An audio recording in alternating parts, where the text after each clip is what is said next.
បេះដូងប្រាប់ថាត្រឹមចិត្តស្រឡាញ់មិនគ្រប់នឹងហៅថាស្នេហ៍មិនមែនទេមិនមែនបែបនេះទេ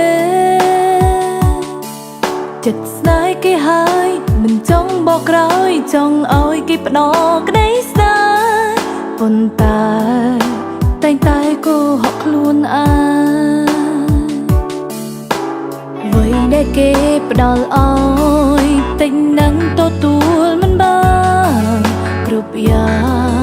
មិនសមនឹងការប្រឹងប្រែងតើជាស្នេហាដែរទេគ្រប់ពេលគិតគេម្នាក់ឯងលេងល្បែ